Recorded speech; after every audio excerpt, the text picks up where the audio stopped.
السلام علیکم پیارے بچوں، آج ہماری کہانی کا عنوان ہے کیسان اور پری۔ ایک دفعہ کا ذکر ہے کہ کسی گاؤں میں ایک کیسان رہتا تھا۔ وہ بہت مہربان تھا۔ ایک دن وہ اپنے کھیتوں میں کام کرنے کے لیے جا رہا تھا۔ کھیتوں کے راستے میں ایک کنواں پڑتا تھا۔ وہ بہت پرانا کنواں تھا۔ ایک دن اس نے کنویں سے کسی کی آواز سنی، کوئی مدد کے لیے پکار رہا تھا۔ یہ آواز کسی عورت کی تھی۔ یہ کنواں ایک جادوگر کے قبضے میں تھا۔ کیسان نے سوچا کہ شاید جادوگر عورت کا روپ بدل کر مجھے پھنسانے کی کوشش کر رہا ہے۔ جب یہ آواز مسلسل 3 دن تک آتی رہی تو کیسان نے ایک دن کنویں میں جھانک کر دیکھا تو ایک بہت خوبصورت پری تھی جو زنجیروں میں جکڑی ہوئی تھی۔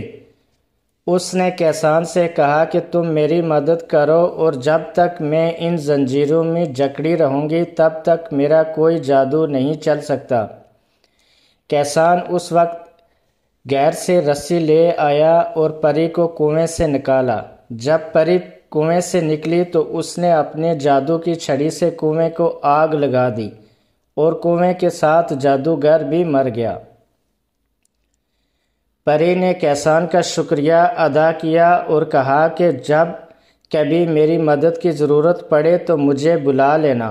پری نے کیسان کو ایک انگوٹھی دی اور کہا کہ جب تم مجھے بلانا چاہو تو یہ انگوٹھی اپنے ہاتھوں میں پہن لینا، میں فوراً وہاں آ جاؤں گی۔ اس کے بعد پری وہاں سے چلی گئی اور کیسان اپنے گھر چلا گیا۔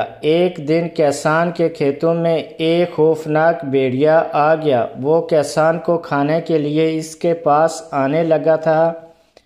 کیسان بہت گھبرایا ہوا تھا۔ اچانک اس سے پری کی یاد آ گئی۔ اس نے وہی انگوٹھی نکالی اور اپنے ہاتھوں میں پہن لی۔ پری وہاں آ گئی اور اپنے جادو کی چھڑی سے اس بھیڑیے کو مار دیا۔ اس طرح کیسان کی جان بچ گئی۔ کیسان نے پری کا شکریہ ادا کیا۔ پری وہاں سے چلی گئی۔